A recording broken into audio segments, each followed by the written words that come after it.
Oh brahmanas, no crean que esto es algo especialmente maravilloso entre las actividades de la misteriosa e infalible personalidad de Dios.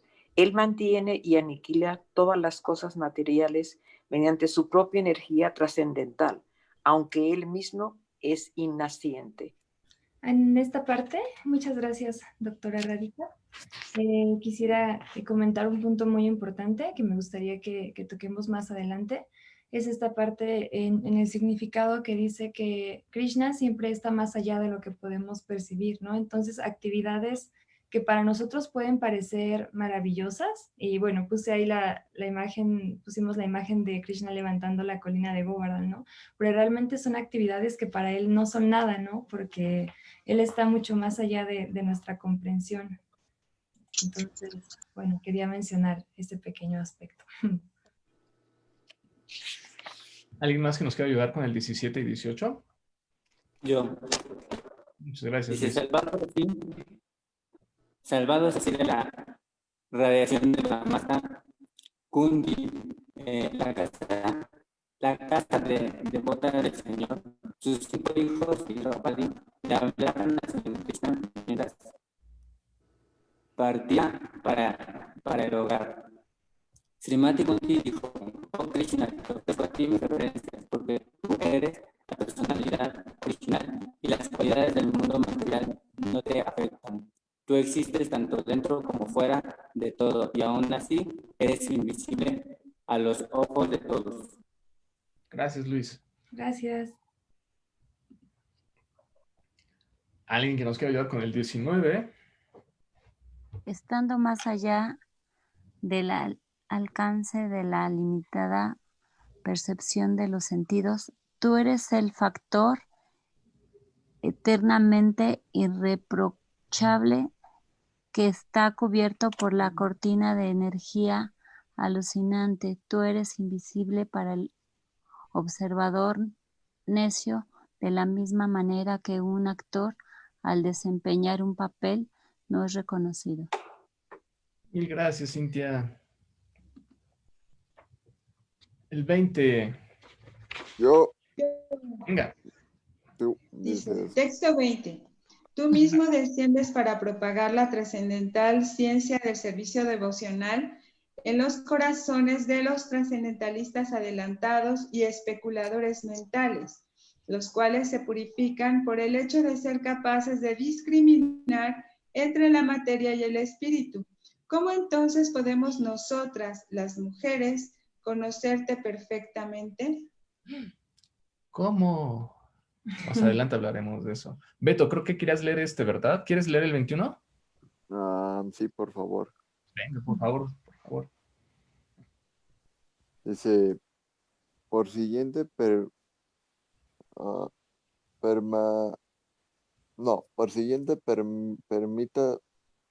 permítaseme ofrecerles mis respetuosas reverencias al Señor que se ha convertido en el hijo de Vasudeva, el placer de Badavaki, el niño que Nanda y los demás pastores de vacas de Vididavana, y el que anima a las vacas y a los sentidos. Muchas gracias, Beto. Muy bien, pues vámonos. Muchas gracias. Vámonos de lleno. Fondo. Igual si quieren ir como comentando algo en el transcurso y aportando, pues saben que siempre es muy bonito poder compartir todos. Y bueno, pues sí, yo creo que ya. Ahí. Pues bueno, creo que un primer punto importante en estos versos, directamente del verso 16, es donde se habla que Krishna está mucho más allá de nuestra percepción, y de hecho esto viene también a explicarse un poquito más adelante, donde se habla que nuestros sentidos son imperfectos, ¿no? Incluso Prabhupada cita en uno de los significados, habla sobre...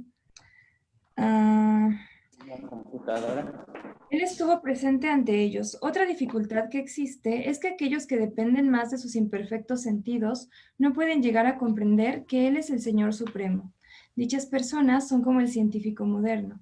Ellos quieren conocer todo por medio de su conocimiento experimental, pero no es posible conocer a la suprema persona mediante el imperfecto conocimiento experimental. A él se le describe aquí como Adoksheya, o que está más allá del alcance del conocimiento experimental. Y ese es un punto muy importante. Yo creo que hoy en día muchos científicos, ¿no? Se creen capaces, muchos, no todos, y de hecho tenemos algunas imágenes que mostrarles con algunas frases, pero muchos creen que pueden negar la existencia de Dios, ¿no? Mediante comprobaciones científicas, o si no pueden demostrarlo con una probeta, para algunos muchas veces está como descartado, ¿no?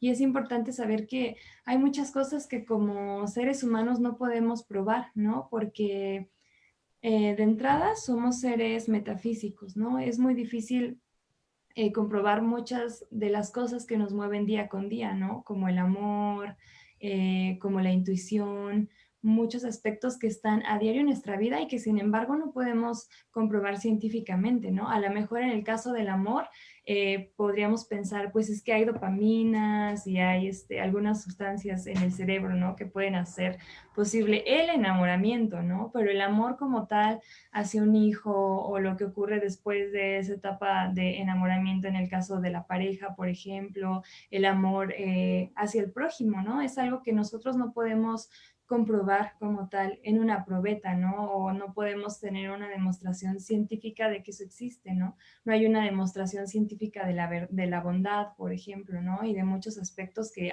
rigen nuestra vida y que la han regido, ¿no? A través de, pues, de toda la historia, de hecho. Entonces creo que reconocernos como seres imperfectos nos ayuda también a abrir un poco más nuestro panorama, ¿no? Y a decir que si de entrada estamos en un planeta tan pequeño dentro de uno de quién sabe cuántos universos, no es posible, ¿no? Que podamos como llegar a esa comprensión de todo, ¿no? Entonces es algo que, no sé, ayer por ejemplo estaba platicando con mi hermana, ¿no? Ella es muy, muy científica, ¿no? Y luego como que le cuesta. Y estábamos platicando de esto y estaba como pensando, ¿no? Y decía, es que sí es cierto, ¿no? Dice una cosa, por ejemplo, hablábamos de la dopamina, ¿no? Que es esta sustancia que se libera en el cerebro cuando uno está enamorado, cuando uno siente con mucho amor, incluso con los hijos se llega a sentir cuando son bebés, ¿no? Es como la misma sustancia, ¿no? Y estábamos como pensando en eso, ¿no? ¿Cómo es que somos tan limitados? Y, y aún así, bueno, estábamos buscando algunas imágenes en internet, ¿no? De cómo se cree que es el universo. Y encontré una imagen muy curiosa que no sé si les podemos mostrar. ¿Esa está compartida? Ah, ok, esa no es, esa está. Esta es una visión del universo. Bueno, es un mapa que hizo la NASA, creo, como con todos sus hallazgos. Y me llamó, bueno, aparte de ver que es tan vasto, ¿no? Porque obviamente no alcanzamos a dimensionar realmente el tamaño del universo, ¿no? O sea, si tan solo la Luna está a tantos miles o millones de kilómetros. Y bueno, o sea, tan solo pensar en otras galaxias, en todo lo que puede haber ahí. Y algo que me llamó la atención mucho, mucho, es que, bueno, eso es como un dato aparte. Si ven en esta foto, no pude encontrar una descripción, digamos, de la NASA como de parte por parte, ¿no? En primera me llama mucho la atención que parece una célula. No sé si les parece como lo mismo. Se ve como ahí el núcleo, incluso el nucleolo, ¿no? Se ve incluso, bueno, hay unas galaxias en la parte de arriba que podría pasar como, bueno, no sé, igual es como mucho especular, pero por el aparato de Golgi, por arriba todo el citoplasma, ¿no? O sea, se ve como si fuera una célula. También como la órbita del ojo. Ay, también, claro que sí. Y otra cosa también, aparte de eso, es que no sé si se alcanza a ver, pero en los bordes parece que hay como fuego y debajo del fuego hay como tierra y debajo de la tierra hay una capa que es como de un azul muy oscuro. Y hay un libro que se llama Sankhya, donde se describe cómo está conformado también el universo, ¿no? Y se dice que cada universo está cubierto por capas de miles de kilómetros de los 4 elementos, ¿no? Entonces se me hizo como curioso ver esta representación de la NASA, ¿no? Porque creo que dentro de lo que cabe, o sea, dentro del conocimiento científico, pues puede ser también muy acercada, ¿no? O sea, digamos que de alguna forma podría concordar. ¿Quieres agregar algo? Ayer cuando estábamos viendo esto, a mí también causó un poco de curiosidad porque incluso esta lo comentaba, ¿no? O sea, esta representación está bien, pero para mí es como la parte ahí cuando dudo un poco en mi cabeza científica también. Es como si una hormiga se pusiera a hacer un mapa del planeta Tierra, ¿no? Desde su punto de vista. Bueno, una hormiga no tiene las herramientas que tiene la NASA, pero sí es como un poco eso, ¿no? Como nosotros tratamos incluso de dimensionar eso porque queremos conocer más allá. Claro, incluso, bueno, eso que dice Ananda, apenas estaba como reflexionando, ¿no? Y decía, a ver, si pusiéramos a 7,000 millones de hormigas inteligentes, ¿no? Así en un cuarto, todas apretadas, porque pues en el mundo todos estamos apretados, ¿no? O sea, estamos como muy condensados.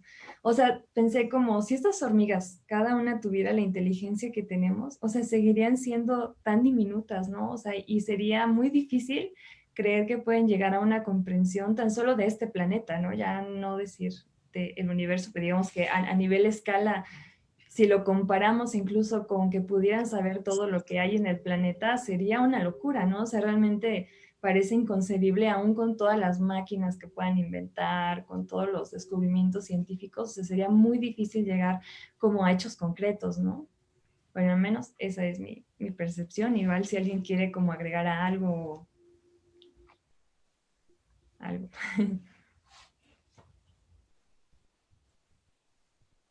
Seguimos con... Uh-huh. ¿Quieres que ponga otras de las imágenes? O... Bueno, sí.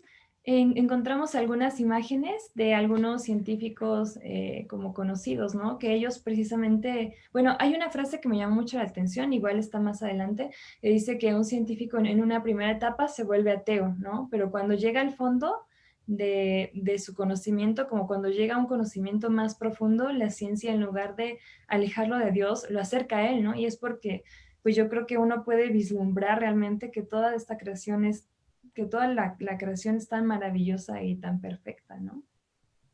Entonces, bueno, esta primera frase es de Carl Heisenberg y dice, el primer trago de la copa de... es esta. El primer trago de la copa de las ciencias naturales te volverá ateo, pero en el fondo de esta copa te espera Dios, ¿no? Y es eso, o sea, en un conocimiento superficial, digamos, quizá también donde uno está más enfocado a negar a Dios, ¿no? Porque la verdad es que cada cosa que descubren de la ciencia yo creo que puede ser tomada de dos formas, ¿no? Una es que nos acerca a Dios y otra tomarla como algo que nos aleja, aunque yo realmente no lo encuentro con mucho sentido porque todos los descubrimientos son maravillosos, ¿no? Entonces solamente es como darse cuenta cada vez de lo más glorioso que es la creación, ¿no? ¿Quieres leer esta? Sí, yo leo esta. Es de Paul Davies, físico inglés. Dice, yo pertenezco a ese grupo de científicos que, sin estar adheridos a ninguna religión, niegan que el universo sea un accidente sin propósito. En mi labor científica he llegado a la conclusión cada vez más firme de que el universo físico está trazado con un ingenio tan asombroso que no puedo limitarme a aceptarlo como un hecho bruto. Y es justo eso, ¿no? O sea, uno ve todo funciona tan perfecto. Y todo es así, ¿no? Incluso la manera en que respiramos, cómo está conformado el cuerpo humano, ¿no? Y que no solamente es un solo formato, ¿no? De cuerpo, hay tantos, ¿no? Las orugas tienen otro, las vacas tienen otro, no sé, cada especie de vida también es muy especial y es igual de perfecta, ¿no? En el sentido, digamos, de construcción, ¿no? O sea, funcionamos de formas maravillosas, ¿no? Macrocósmica y microcósmicamente. Igual aquí William D. Fields, yo creo en Dios gracias a la ciencia, no a pesar de la ciencia, ¿no? Ya es como complementando, ¿no? Tengo una vida científica y no es como ir en contra de, sino que en conjunto con, es que me acerca a Dios. O esta otra también, de Luis Pasteur. Un poco de ciencia aleja de Dios, pero mucha ciencia devuelve a él. Eso me suena como para complementarlo con el con el libro de Ciencia de la Autorrealización, ¿no? Está súper bueno. ¿Quieres leer esta de Isaac Newton? Esta es de Isaac Newton. Este bellísimo sistema compuesto por el Sol, los planetas y cometas no pudo haber sido menos creado por consejo y dominio de un ente poderoso e inteligente. Dios. Me quedé pensando. Tenemos a Arthur. Como no sé pronunciar su apellido, lo dejaremos en Arthur. Me parece que al encontrarse uno frente a frente con las maravillas de la vida y del universo, debe preguntarse por qué y no simplemente cómo. Las únicas respuestas posibles son de orden religioso. Tanto del universo como mi propia vida, tengo necesidad de Dios.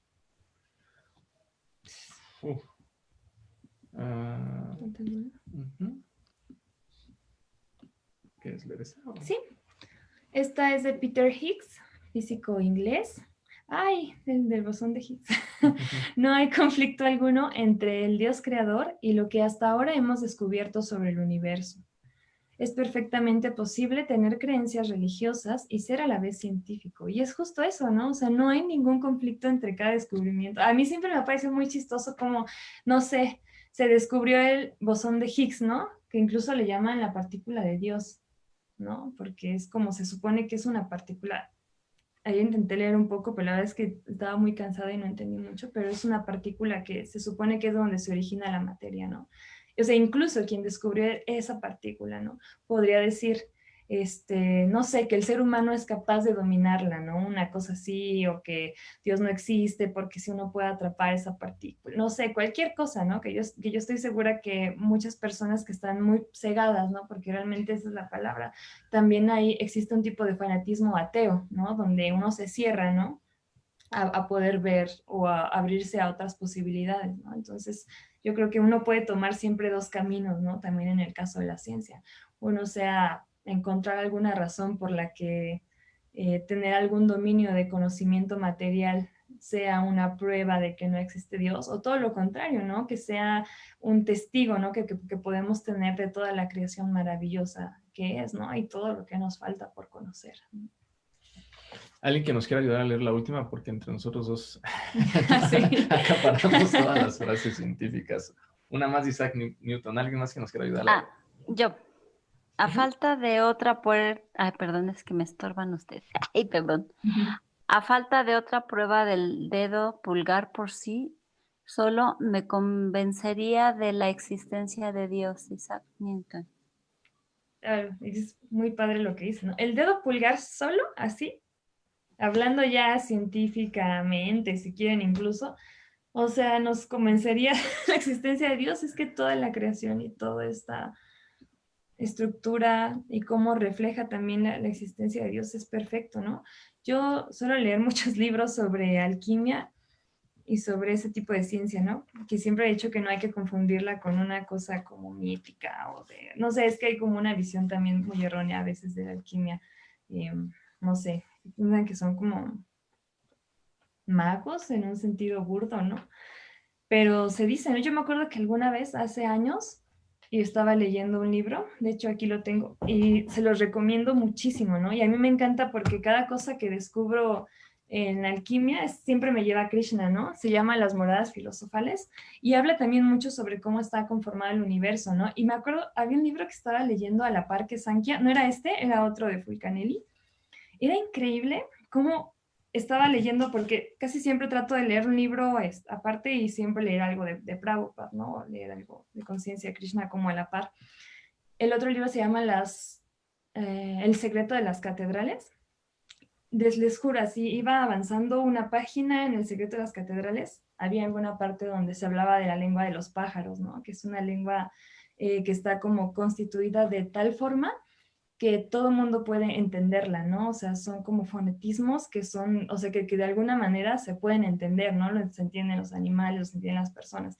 Y entonces dije, ay, qué interesante, ¿no? Y me pasé a Sankhya, ¿no? Y decía, Krishna es experto en hablar todas las lenguas, incluso en la lengua de los pájaros, ¿no?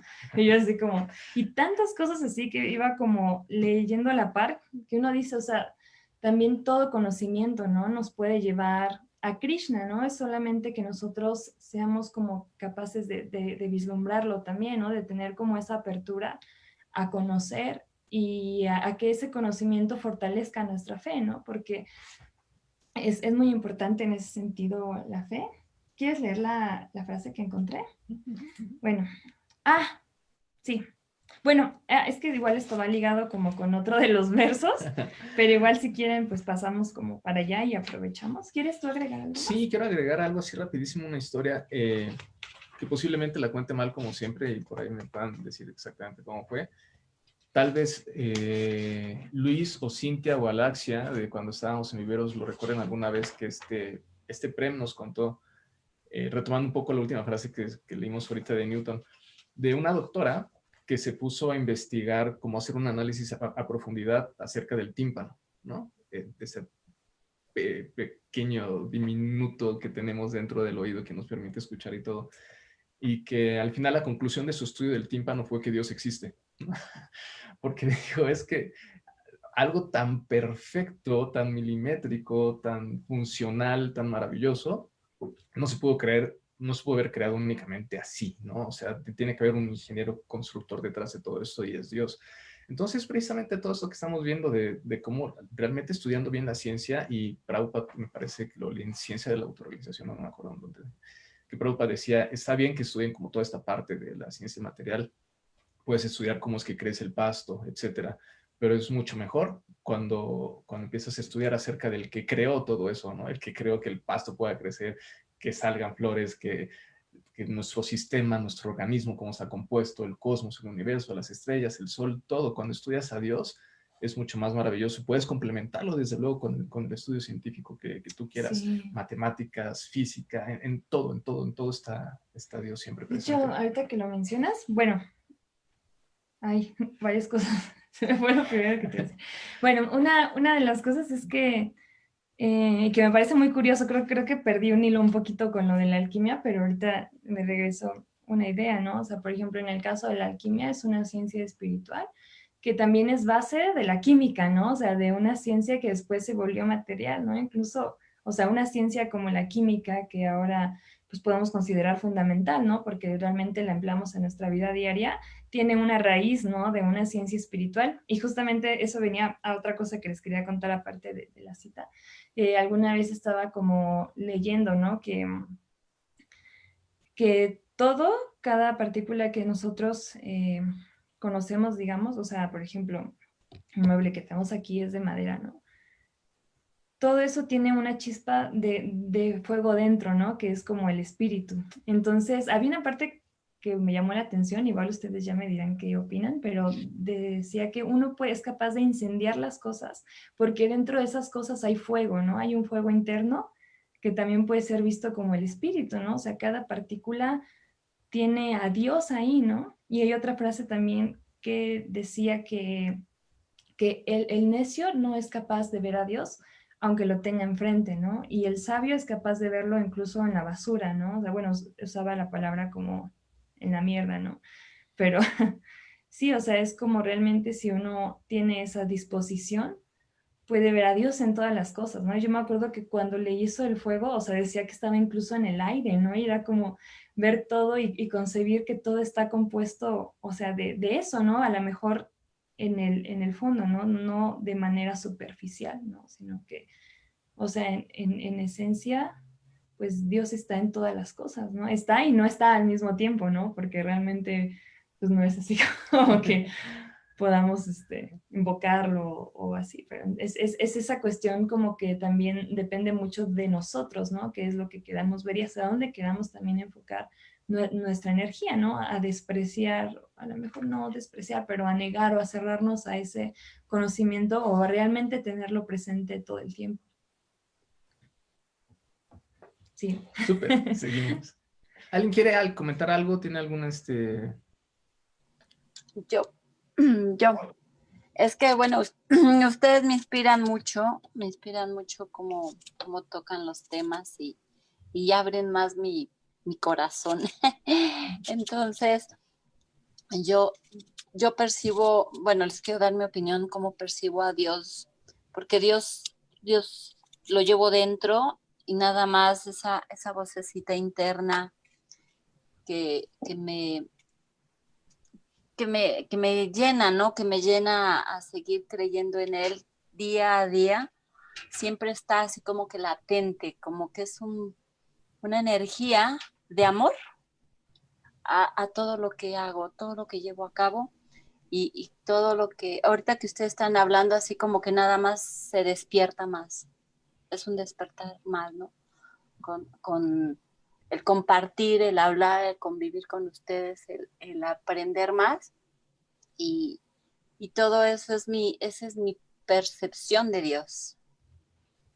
Muchas gracias, Cintia. Qué bonito. Qué lindo. Gracias.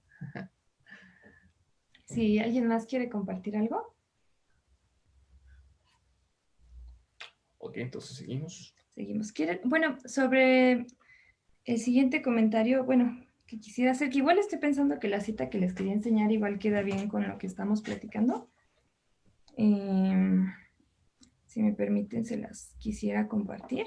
Es de este libro de las moradas filosofales y habla también sobre la fe, ¿no? Porque la fe en un proceso espiritual es muy importante justamente en el sentido que mencionamos, ¿no? O sea, que uno difícilmente puede comprobar a Dios, ¿no? Entonces, ¿cómo es que uno, a lo mejor, alguien a quien es muy, muy difícil concebirlo, digamos, de manera directa, puede a lo mejor lograrlo a través de la fe, ¿no?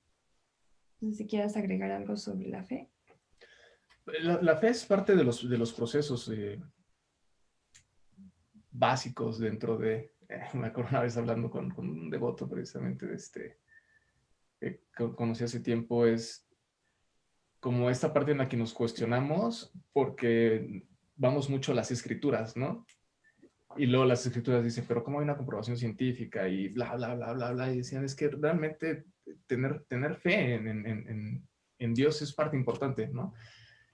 Está esta parte del proceso, tal vez un descubrimiento, un protocolo científico para demostrar X o Y situación, pero la fe de que realmente dependemos de algo superior a nosotros, la fe de que estamos aquí por un propósito, la fe de que estamos aquí para servir, y ese deseo, esa fe acompañada con el deseo son, yo creo, de los elementos más fundamentales, porque si vas con un cierto porcentaje de duda, yo te diría que un porcentaje de duda ya es como un candado para que no puedas acceder más allá, ¿no? Y no solamente en este mundo terrenal, sino ya cuando quieras trascender, es como te dicen, ¿no? Estás aquí, bueno, pues tienes que dejar tus cosas materiales, tienes que dejar tu desapego y tal vez hasta tienes que dejar esa incertidumbre que tienes ahí y entregarte completamente. Sí. Esta cita sobre la fe dice, pues la fe, certeza espiritual de la verdad aún no demostrada, presciencia de lo realizable, es esa llama que Dios ha puesto en el alma humana para iluminarla, para guiarla, instruirla y elevarla. Nuestros sentidos a menudo nos engañan. La fe no nos engaña jamás. La fe por sí misma, escribe un filósofo anónimo, formula una voluntad positiva. La duda la vuelve neutra y el escepticismo negativa, ¿no? O sea, cuando uno se cierra, entonces la fe se puede tornar hasta negativa, ¿no? Porque pues ya no hay de entrada esa disposición, ¿no? A querer ver más allá. Y yo, en cierto sentido, siento que a veces también incluso las dudas nos pueden ayudar a acercarnos, ¿no? Cuando sabemos cómo resolverlas, ¿no? Es como, no sé, alguna vez cuando yo recién empezaba a conocer sobre conciencia de Krishna, ¿no? Tenía muchas dudas, ¿no? Porque pues obviamente es natural y es sano tener dudas, ¿no? Sobre todo cuando quieres tener una práctica, digamos, seria en tu vida espiritual. Creo que es normal y es lo más sano, ¿no? Que uno se empieza a cuestionar cosas, ¿no? O sea, en mi caso yo crecí como católica y conciencia de Krishna es algo que quizá no es del todo diferente, pero digamos, llevarlo a la práctica sí, ¿no? Porque requiere, por ejemplo, la meditación, ¿no? Es como muy, muy diferente. Y al principio tenía dudas, ¿no? Y cada vez conforme más las iba respondiendo era que más me convencía, ¿no? O sea, no era al revés, ¿no? O sea, fue como también tener esa apertura a través de la fe, ¿no? Y poder como llenar también esas dudas. ¿Alguna duda, comentario? ¿Puedo leer algo? Por favor, de la luz del Bhagavata, creo que tiene un poco que ver con esto de la fe, o no sé. Dice, el calor abrasador del sol evapora agua de los mares, ríos, lagos y estanques, y en todas partes hay poca agua. La gente siente sed y mira al cielo buscando lluvia, pero sin esperanzas. Sin embargo, justo en el momento oportuno comienzan a caer lluvias torrenciales por todas partes, aún sobre las piedras duras, y la tierra se inunda. Es que me pareció que tiene que ver con eso, porque a veces justo en el momento en el que ya hemos perdido la fe, que ya no creemos en nada, algo sucede que todo se restablece, ¿no? En este mundo todo es temporal y uno a veces se engancha con los problemas, con las dificultades, pero cuando uno se da cuenta que Krishna está ahí en todas partes, incluso en los momentos difíciles, como todo cobra un sentido. ¿Por qué pasa lo que pasa? Muchas gracias, Alaksha. Qué bonito. Gracias a ustedes, qué bien bonita clase. Me gustó mucho que se unieran en pareja. Hoy fue 2 por 1. 2 por 1, sí.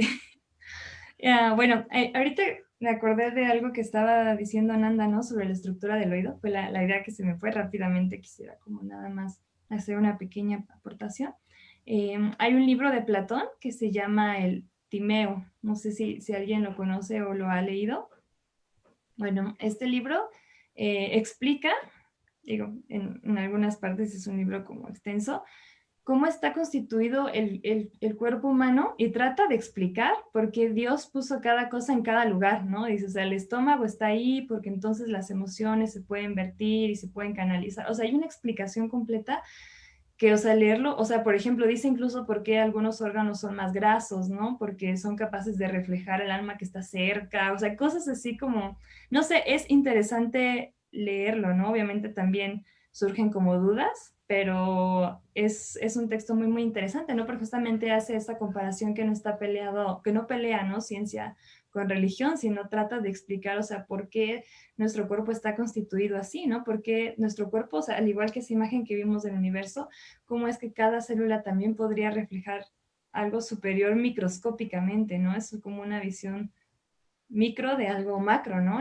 También hay una teoría de los fractales, no sé si la conocen, ¿no? Que es como, no sé, en los árboles, por ejemplo, cada hoja tiene membranas con la forma del árbol, ¿no? Y a la vez están unidas al árbol, y a la vez el árbol a la raíz, que tiene la misma forma, y la raíz también se asemeja a los ríos, ¿no? Y los ríos a la mejor a las capas subterrestres, ¿no? Y cada cosa así, desde lo más chiquito hasta lo macroscópico, es como un espejo, ¿no? También hay un dicho que dice, como es arriba, también abajo, ¿no? Y es muy cierto, ¿no? O sea, somos un reflejo quizá imperfecto, ¿no? De lo que hay más allá, pero al final de cuentas también somos capaces de poder vislumbrarlo, ¿no? Si queremos, entonces. Y como es adentro, es afuera. Y esta cuestión de los fractales, así rapidísimo para continuar más enfocados en esto, no sé si recuerdan las animaciones en video de hace años, ¿no? Que estaban como las montañas, se veía súper pixeleado, todo feo, las montañas así como dibujadas así Y cuando empezaron los animadores, los programadores a utilizar la teoría de los fractales, a poner como que cada parte de la montaña fuera como pequeñas diminutas montañas, fue que se empezó a crear las imágenes que tenemos hoy en día, ya llevarlo a un 3D, que tú lo ves y parece real, que estás en un videojuego, una película o algo animado, que dices, está increíble, ¿no? Y fue gracias a la teoría de los fractales que lograron llegar a ese nivel de realismo. Sí. Hay un video en YouTube que habla sobre los fractales, ¿no? Y hacen o sea, no sé, están en una entrevista con un animador, ¿no? De los que, digamos, pudieron como revolucionar la animación, ¿no? Y tiene una imagen de unas montañas, unos árboles con formas básicas, ¿no? Como serían a lo mejor representadas por un animador, como en ese entonces, ¿no? Y dice, miren qué pasa cuando aplicamos la teoría de los fractales, ¿no? De volver lo micro macro, ¿no? O sea, entonces cada forma se va multiplicando, y llega una imagen que es casi una foto, ¿no? O sea, con esta teoría de ir como multiplicando las formas más pequeñas para volver la misma forma más grande, ¿no? Entonces, es muy interesante. Muy bien. Vamos a seguir. Sí. Hay un significado también del que me gustaría hablar, tiene que ver con el texto, híjole, es que aquí no le puse el número a los textos. Es el 20. Ah, ok. Donde la reina Kunti dice, tú mismo desciendes para propagar la trascendental ciencia del servicio devocional en los corazones de los trascendentalistas adelantados y especuladores mentales, los cuales se purifican por el hecho de ser capaces de discriminar entre la materia y el espíritu. ¿Cómo entonces podemos nosotros las mujeres conocerte perfectamente? Esta parte, sí, quise tocarla. Y a veces suele ser un poco polémica y quería hablar de eso en esta clase porque muchas veces nos vamos a topar con ciertas, digamos, énfasis en el papel de las mujeres en los textos y en los significados también, ¿no? Y el significado dice, hasta los más grandes especuladores filosóficos no pueden tener acceso a la región del Señor. En los Upanishads se dice que la verdad suprema, la absoluta personalidad de Dios, está más allá del alcance de la capacidad de pensamiento del más grande de los filósofos. Eso tiene más que ver un poquito a lo mejor con lo que hablamos anteriormente. En cuanto a las mujeres, dice, las mujeres son en general incapaces de especular como los filósofos, pero el Señor las bendice porque creen de inmediato en la superioridad y omnipotencia de Él, y por ello ofrecen reverencia sin reservas. El Señor es tan bondadoso que Él no favorece de modo especial solo a aquel que es un gran filósofo. Él conoce la sinceridad del propósito. Y bueno, quería tocar o sea, no es como algo, digamos, en lo que quisiera como que profundicemos demasiado. A veces se habla mucho, como les comentaba, del papel de las mujeres en los textos, ¿no? Y Prabhupada también explica un poco en su significado. En este caso dice que las mujeres no son en general, son en general incapaces de especular como los filósofos, ¿no? Hoy en día, digamos, es muy diferente a antes, ¿no? De entrada hay que entender el contexto cultural de las escrituras védicas, ¿no? Obviamente, antes, por ejemplo, cosas como incluso el Varnashram y todo estaba bien establecido, ¿no? Se dice que hoy en día todos somos igual, ¿cómo se otra manera de decir como Shudras? O sea, todos estamos, digamos, al mismo nivel, ¿no? Sí. Somos iguales. Y en ese sentido también Prabhupada decían en muchos de sus comentarios, ¿no? Que él se consideraba, al estar, digamos, en un cuerpo material, venía con todo un conocimiento cultural de por medio, ¿no? Entonces, él incluso dice, ¿no? O sea, como que pedía que también comprendiéramos como esta parte, ¿no? Y yo creo que como mujeres tenemos que poder ver esta parte que al venir de un país como India, ¿no? Donde hay mucho machismo arraigado, es fácil que también sean estos significados, ¿no? Alguna vez mi gurú decía en una clase, ¿no? Prabhupada es perfecto, incluso cuando él podía reconocerse imperfecto, ¿no? O sea, esa es su perfección, ¿no? Porque nos permite también como darnos cuenta de estas cosas, ¿no? Se tiene esa apertura de también tener que él viene, como tener esa apertura de decir que él viene de un contexto cultural, en este caso, donde hay como machismo, porque yo creo que podemos ver que hay mujeres que sí pueden ser filósofas y hombres que también pueden prestar reverencias, ¿no? Como dice aquí, sin ninguna reserva, ¿no? Entonces, también es eso. Bueno, quería hacer esa mención como para que también seamos capaces de discernir, ¿no? Cuando leamos un texto de Prabhupada, pensarlo también como es que él lo veía, ¿no? Ser capaces de interpretarlo más que solamente leerlo y llegar a conclusiones, ¿no? Realmente Prabhupada en su vida tuvo un trato completamente igual, tanto con hombres como mujeres, ¿no? Entonces, a veces leer esto no es como algo que nos pueda dar pie a considerar el papel ni de los hombres ni de las mujeres como inferior o superior, ¿no? Quería como tocar esto brevemente. Y bueno, viene algo que se me hace muy interesante. Dice, bueno, tiene que ver con el principio donde decía que Dios está más allá del alcance de la capacidad del pensamiento del más grande de los filósofos. Él conoce la sinceridad del propósito. Por esta razón, bueno, aquí dice, únicamente las mujeres se reúnen por lo general en grandes números en cualquier clase de funciones religiosas. Esto a lo mejor también es más un aspecto cultural, ¿no? Porque en muchas partes del mundo también hombres, ¿no? Se reúnen, ¿no? Para orar. En todos los países y sectas religiosas parece ser que las mujeres están más interesadas en los hombres. Que los hombres. Que los hombres.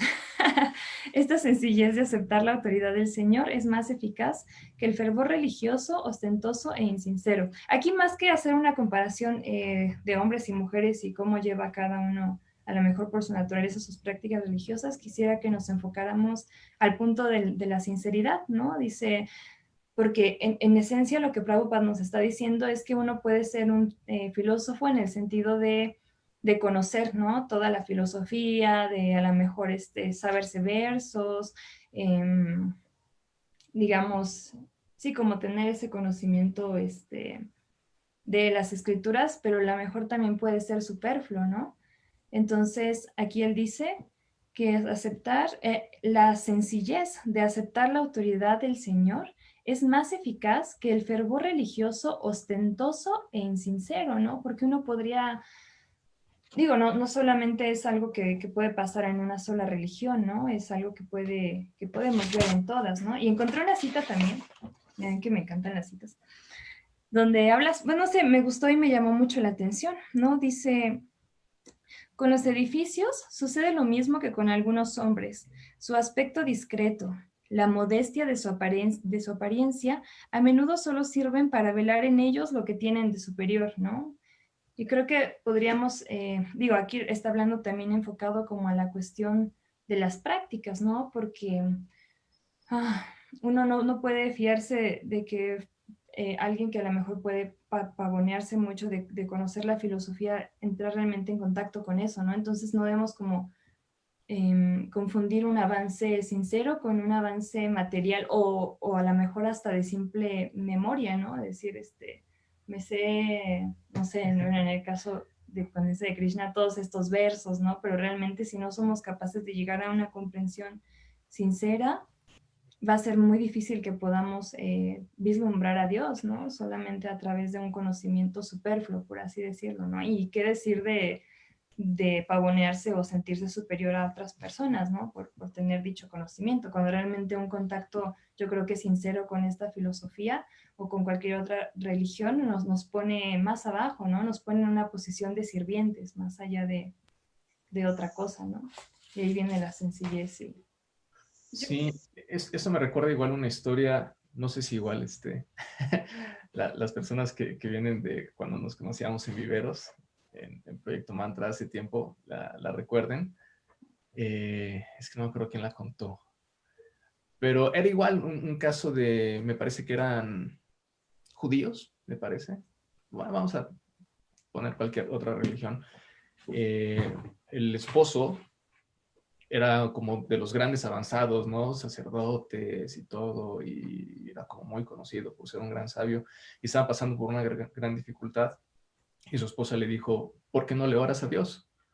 O sea, ¿por qué no hablas con Dios? ¿Por qué no platicas con Él y le pides que te dé un respuesta, que te ayude, ¿no?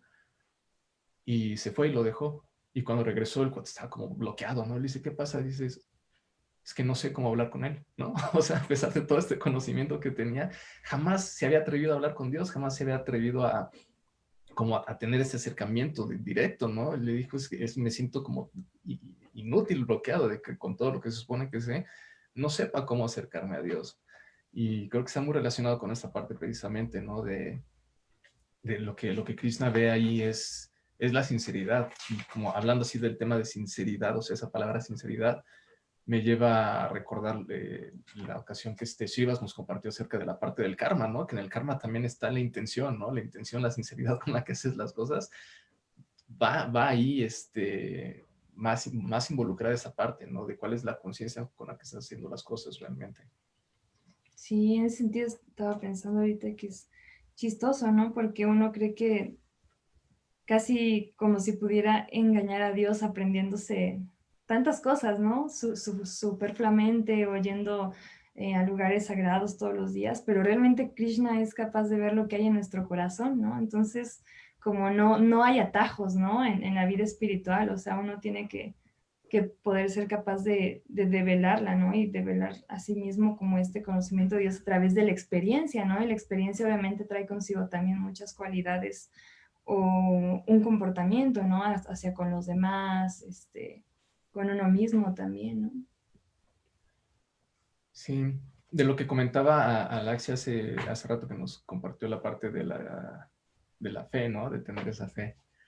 Me acordé, hay una frase, es que no recuerdo exactamente la frase, ya me cansé de repetirles que tengo mala memoria, porque creo que nada más me lo estoy creyendo más. Voy a decir que tengo buena memoria, pero está mejorando. De un maestro espiritual precisamente del movimiento de conciencia de Krishna, su santidad Indra Swami, y lo recuerdo porque estuve en una celebración de su cumpleaños con algunos de sus discípulos, y me parece que Prabhupada le dejó así como instrucción, ¿no? De nunca pierdas fe en el canto del santo nombre, ¿no? Del Mahamantra, de lo que hacemos todas las mañanas. Y es como su estandarte, ¿no? Me parece que todas las playas les habían mandado poner esa frase, ¿no? De mantener la fe, porque hay muchísimas historias. Igual, si en algún momento pueden leer alguno de los libros de Predicador Viajero, me parece que se llaman, de Santiago de Swami, donde realmente parecía que todo lo que estaba planeando, porque él participa en festivales enormes, que de repente se quedaban sin dinero, ya no tenían nada, todo se iba a cancelar, y llegaba alguien y donaba la cantidad de dinero que les faltaba, ¿no? O así un montón de cosas que de repente dices que ya todo se va a arruinar, y él se mantenía firme y con fe en Dios, en el santo nombre, en su maestro espiritual, y todo sucedía, ¿no? Y es como esa parte de, más adelante se va a ver en ese capítulo, bueno, en todos los capítulos prácticamente se menciona, como que de repente Dios nos pone situaciones para que nos estemos acordando de Él, ¿no? Para que estemos regresando constantemente porque si todo fuera fácil, todo fuera sencillo, si tuviéramos todo dado, pues ni siquiera nos podríamos a pensar en Dios, ¿no? Tal vez, en el mejor de los casos, desde una conciencia de agradecimiento, decir, ay, gracias Dios, ¿no? Pero realmente Dios viene más a nuestras vidas cuando estamos en problemas, ¿no? Así de, ay, Diosito, hasta el más ateo de repente dice, ay, Dios, pero ¿por qué, no? Sí, justamente ahorita que menciones Sananda, en el significado del verso 17, Prabhupada dice, ¿no? Porque él menciona que Kunti es casta, ¿no? Se dice en la traducción, Kunti, la casta devota del Señor, y en el significado dice, a Kunti se la describe aquí como sati o casta, debido a la devoción pura que poseía por el Señor Krishna. O sea, incluso aquí la definición de castidad viene derivada de la devoción, ¿no? Dice, lo que ella tenía en mente se expresará ahora en las siguientes oraciones al Señor Krishna. Un casto devoto del Señor no acude a otros, es decir, a ningún otro ser viviente o semidios, ni siquiera para salvarse del peligro. Esa fue siempre la característica de toda la familia de los Pándavas. Ellos no tenían nada más que a Krishna, y por consiguiente, el Señor también estaba siempre dispuesto a ayudarlos en todos los aspectos y en todas las circunstancias. Esa es la naturaleza trascendental del Señor. Él corresponde con el devoto por la dependencia de éste, de modo que uno no debe buscar la ayuda de imperfectos seres vivientes o semidioses, sino que debe buscar toda la ayuda del Señor Krishna, quien es competente para salvar a sus devotos. No obstante, un devoto así de casto nunca pide ayuda al Señor, pero el Señor espontáneamente siempre está ansioso de prestársela, ¿no? Y es que uno, como dices, ¿no? Puede estar en situaciones como muy complicadas y Krishna de repente te presta la ayuda cuando ni siquiera ya la esperabas, ¿no? Sí, yo creo que todos aquí tenemos algún momento en nuestra vida que pensábamos que ya todo se iba a derrumbar y de repente, ¡pum!, salió algo, ¿no? Y eso es gracias a la fe, gracias a ya apenas hace ya va para un año, ¿no? Que nosotros nos acabamos de mudar y de repente me corrieron de mi trabajo y yo estaba así como que ahora cómo le hacemos, ¿no? Y era pues como mantener fe y seguir buscando, pero no perder esa fe, y de repente en un momento, en un lugar donde yo ni había buscado, un amigo me mandó un contacto y ¡pum!, ¿no? Me volvieron a contratar y precisamente como con los mismos sueldos o parecidos, para que tampoco fuera como estar en crisis todo el tiempo, ¿no? Era como que, uy, Krishna, ¿no? O sea, gracias, qué hermoso eres. Yo estoy seguro que todos tenemos una historia así en nuestra vida, y si no la tienen, les va a pasar. ¿No? Y de corazón les deseo que les pase, porque es padrísimo. O sea, sí, tenemos que entender que cuando nos entregamos, y yo no estoy diciendo que sea un entregado completamente, me falta muchísimo, pero es como tener esa fe en que todo va a estar bien, ¿no? Es eso, ¿no? Incluso aunque no estemos entregados, es como si uno da un paso a Krishna, Krishna da 3 hacia nosotros, ¿no? Él siempre también busca, o sea, yo creo que acercarse a nosotros de una u otra forma, ¿no? Y ahí es donde entra también la cuestión de fe en que nosotros queramos verlo, ¿no? Seamos capaces de poder vislumbrar esas cosas también, ¿no? Sí, y bueno, de hecho, como decíamos al inicio del capítulo, se llama las oraciones de la Reina Kunti. A partir de aquí, o sea, en este punto que nos quedamos, para adelante, no les voy a spoilear, pero más bien es para que tengan ganas de regresar a las demás clases. Vienen un montón de oraciones y cosas hermosas que le dice la Reina Kunti a Krishna, que son así también unos significados maravillosos para que igual tienen que escuchar todo eso porque es hermoso, ¿no? Cómo desde su corazón le habla y le dice todas esas cosas maravillosas, porque Krishna en este punto ya está a punto de regresar a su hogar, ¿no? Está a punto de regresar a Dwarka. Entonces, cualquier posibilidad que tengan para agradecerle y decirle todo es como, imagínense, ¿no? Que Krishna estuvo aquí con nosotros y nos ayudó a resolver algo y ya se va. Todas las cosas hermosas que aprovecharían ustedes para decirles, ¿no? Pues sí. Tenemos aquí algunos comentarios en el chat. Alaxia, no uno, muchos momentos de toda la vida. Gina, me ha pasado muchas veces, es algo trascendental y hermoso. Sí, Gina, es maravilloso cuando sucede algo así. Gopi, ese concepto de castidad siempre me ha gustado, el de permanecer fija en el amor a Dios, no el concepto normalizado y tan superficial que entendemos hoy de castidad. También castidad se aplica en distintas personas, maestros, Sí, etc. es muy interesante y muy importante lo que dice Gopi, ¿no? Y tiene mucho que ver con la interpretación de los textos, ¿no? En alguna clase hablaba de la hermenéutica, ¿no? Es una ciencia que se encarga de darle su contexto apropiado a cada texto de acuerdo a su contexto cultural, su contexto en el tiempo, ¿no? Porque nosotros no es lo mismo leer algo ahorita del medievo, ¿no? O sea, podemos interpretarlo de muchas otras maneras, justo como dice Gopi, ¿no? La castidad hoy en día se puede interpretar de otras maneras, pero cuando somos capaces de también hacer el esfuerzo de interpretar esos textos, entonces también, o sea, pues, somos capaces de entenderlos mejor, ¿no? Entonces, sí es muy importante como tener también esa visión y resolver siempre que tengamos una duda, ¿no? No como acudir igual a personas que tengan como ese conocimiento, ¿no? Para poder interpretar bien los textos, porque es muy importante. Sí. Pues ya se nos acabó el tiempo. Si alguien quiere decir un comentario o contarnos su experiencia también. Solamente quiero comentar algo importante. Qué bueno, quiero felicitarlos. Una clase muy bella. Compartieron todos, es algo muy increíble. Esta parte de la castidad que se menciona de diferentes maneras, ¿verdad? Y que en esta época es de manera diferente, obviamente, porque pertenece, como dice nuestro maestro espiritual, a la parte de fidelidad que tenemos con nosotros mismos. Hay un pasatiempo de Gaura Kisordas Baba y en el que unos grijatas se acercan a él rápidamente y le preguntan qué es lo que nosotros debemos hacer para llevar a cabo una verdadera vida de grihasta. Y entonces Gaura Kisordas Baba le contesta, lo más importante es que no veas a tu esposa como tu sirviente y tú no veas a tu esposo como tu sirviente. Son sirvientes mutuos de la suprema personalidad de Dios. Si ustedes aprenden eso, entonces se servirán siempre porque están sirviendo a Krishna. Entonces me pareció muy bello, está en la biografía de este gran santo que de alguna manera muchos de ustedes conocen. Bueno, muchas gracias, te los agradecemos mucho. Hare Krishna. Muchas gracias por compartirlo, justo, ¿no? O sea, uno puede adentrarse a conocer más y lo que en primera instancia puede uno interpretar de una manera, cuando uno conoce más, ¿no? Y se mete más, es que uno puede como ver el significado real de las cosas, ¿no? Sí. Muchas gracias por compartir. Sí, estaba levantando la mano, parece. Pero ya lo distrajeron.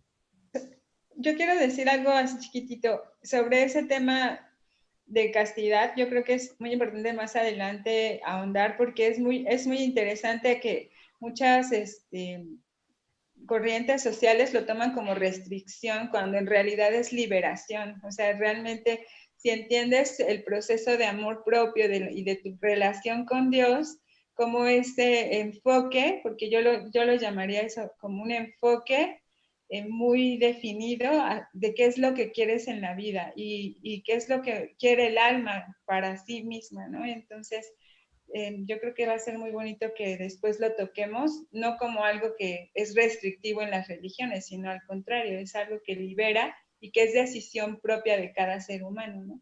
Claro, y yo creo que además de la castidad, vamos a encontrar también a lo largo de lo que sigamos leyendo muchos términos, ¿no? Que pueden igual, que podríamos interpretar como de manera errónea si no sabemos contextualizarlos, ¿no? Y se me viene así rápidamente a la cabeza, al final de Fedón de Platón, viene una explicación de la invención de la escritura, ¿no? Donde Teut le está diciendo a Thanos que la invención de la escritura es un error, ¿no? Dice, porque un maestro espiritual puede elegir a su discípulo, pero un libro no puede elegirlo, ¿no?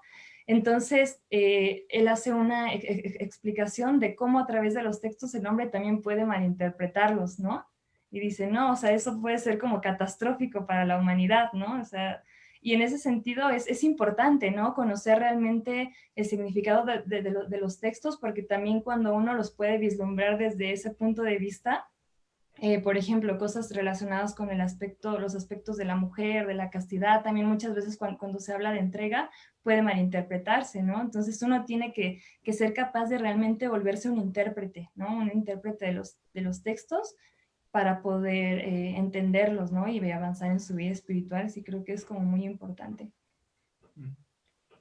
Si ibas hace rato, creo que tienes levantada la mano. Sí, quería nada más compartir un par de cositas rápido. Por favor. Bueno, respecto a castidad, es súper interesante porque la definición que encontramos en el diccionario es así, dices, ¿qué onda? A veces saca un poquito de onda, pero hay una palabra que sí es muy cierta y que es la que generalmente los Vedas se refieren, ¿no? La pureza. La pureza. Y generalmente se refiere, aunque se habla de la abstinencia del goce sensual, que es también de cierta forma lo que hablan los Vedas, nos se da a entender que también hay un goce más allá de ello. Generalmente se tiende a pensar que la castidad es, incluso creo que por ahí leí alguna vez que castidad es falta de sensualidad, por ejemplo, ¿no? Pero, por ejemplo, tenemos en Conciencia de Krishna tenemos a Srimati Radharani, tenemos que dices, espera, ¿no? Más allá de estos sentidos muy burdos, hay algo mucho más bello, mucho más hermoso, mucho más todo, ¿no? Y creo que antes de la castidad, tocó un tema muy importante, que de la fe, ¿no? La fe, que quiero compartir nada más dos citas rápido. Una es de Santo Tomás de Aquino, que él menciona que uno no puede tener todo el conocimiento de una sola vez. Uno debe de comenzar por creer, por tener fe, para después poder ser guiado a experimentar de propia experiencia, o incluso dominar la evidencia, de cierta forma. Él habla de dominar la evidencia. Y en base a eso, vi que ahorita mencionó algo muy interesante de la Biblia, que mencionó Alejandro. Lo voy a leer rápido, voy a tomarme esa libertad. Alejandro comenta en el chat, dice, con respecto a la fe en la Biblia, está escrito que la fe es la certeza de lo que se espera y la convicción de lo que no se ve. Y creo que es súper importante esa parte, ¿no? Y Krishna lo insiste una y otra vez en el Bhagavad Gita. Si quieren por ahí checar, son versos muy bonitos. El 4.39 y 4.40 del Bhagavad Gita, si alguien quiere por ahí referirse a ellos. Krishna menciona también que una persona que tiene shraddha, que tiene confianza, Prabhupada lo traduce como fiel, ¿no? Pero también tiene muchas acepciones, y shraddha también significa una persona que tiene fe, ¿no? Desarrolla conocimiento, ¿no? O sea, primero que nada, y es lo mismo que dice Santo Tomás de Aquino, curiosamente, uno empieza por creer en algo para después desarrollar conocimiento, y una vez que desarrollas conocimiento, te entregas a él, ¿no? Krishna menciona eso, y una vez que tienes conocimiento, alcanzas una paz perdurable, una suprema paz, ¿no? Alcanzas la suprema paz. Entonces es muy interesante, pero sí, la fe es la base incluso de la ciencia, ¿no? Incluso de los científicos. O sea, todo el mundo tiene que comenzar por definir claramente sus, ¿cómo se le dicen en las ciencias? Su teoría, digamos. O sea, esta es mi teoría y yo creo que es esto. Y a partir de ahí empiezan a hacer investigación sobre eso, y desarrollan conocimiento, pero a partir de la fe, de la confianza de que hay algo que van a descubrir, de que hay algo más, algo que se puede desarrollar a partir de una creencia. ¿Sí? Gracias. No, muchísimas gracias por la clase. No, ustedes. Vamos a poner aquí unos... Quisiera como decir algo rapidísimo así de la fe. Es como perfecto, ¿no? Porque realmente la fe nos permite ver, o sea, nos permite de alguna manera vislumbrar a Dios, porque realmente cuántos seríamos capaces de, si realmente pudiéramos verlo, ¿no? Aquí y ahora enfrente, de procesarlo, ¿no? O sea, es como no es posible. Tenemos esa opción, ¿no? A través de la fe también de acercarnos a Él, con todo y nuestras limitaciones materiales, ¿no? O sea, es como un sistema perfecto para nosotros poder también desarrollar esa parte espiritual, ¿no? Incluso en la cita que habíamos leído, ¿no? Dice que la fe es dada al hombre, ¿no? Con ese fin de animar como su alma, ¿no? De guiarla, ¿no? Porque es como perfecto, cómo funciona también la fe, ¿no? En ese sentido. Sí, hay una frase de mi maestro espiritual que dice, cuando tú pienses que no puedes regresar con Krishna, recuerda que Prabhupada sí creía que podías, ¿no? Entonces sí se puede. Y entonces la tarea a partir de hoy para todos nosotros es incrementar gradualmente ese grado de fe. Si alguien puede incrementarla de sopetón, pues muchísimo mejor, ¿no? Pero es cada vez que estén meditando, cada vez que estén leyendo, cada vez que puedan ver algo y pensar y saber, tener esa fe en Dios, en que podemos regresar con Él, tener fe en nosotros mismos de que somos capaces de lograrlos, tener fe en la humanidad de que podemos ser mejores entre todos, es la tarea que tenemos que practicar. Muchas gracias a todos por los comentarios en el chat. Aquí ponemos unos aplausos que son para todos ustedes por su participación y por estar aquí, pudiendo estar haciendo cualquier otra cosa, ¿no? Estamos aquí y pues entre todos vamos a ir mejorando juntos. Dice Alex algo interesante, que quiero leerlo porque si no luego no queda grabado, porque el chat se pierde siempre. Y a veces dan comentarios muy interesantes y no los leemos. Dice Gopi, menciona que también castidad se aplica a nuestros ideales y pensamientos. Ser castos en ellos, en nuestros ideales y pensamientos. Y Alaksha también menciona, es tan importante estar abiertos a romper paradigmas, prejuicios o concepciones establecidas que nos impiden descubrir los aspectos más bellos de nosotros mismos, del universo y de Dios. Gracias. Bravo. Está interesante eso que dice Alaksha. Bueno, en la alquimia se conoce como la sublimación, ¿no? Uno se descompone y después cuando es capaz de aprender se sublima, ¿no? Y uno pasa por ese proceso una y otra vez hasta que llega a la pureza, ¿no? Porque uno se tiene que ir rompiendo con todas esas cosas. O sea, realmente es uno descomponerse, irse, digamos, dando muerte a pedacitos, pero para sublimar en algo superior, ¿no? Y es como donde entra esta parte, yo creo que dice Alaksha, ¿no? Ser abiertos y ser capaces de entender y realizarlo, ¿no? Pues yo creo que ya. Súper. Nos excedimos tantito. Pero fue con mucho amor. Qué excedidos. Pasados, qué pasados. Bueno, muchas gracias. No, gracias a ustedes. Pero de amor, qué bárbaros. Ahora sí. No les digo nada, todos estamos aquí calladitos escuchando, Muy bien. Muchas gracias. Gracias a todos. Abrazos a todos. Excelente día. Abrazos, gracias. Gracias, Hare Krishna a todos. Dios los bendiga. Que el día Excelente sea clase. mi amor. Bye. Bye, excelente clase. Gracias. Bye. ¿Cuál es el nombre de todo?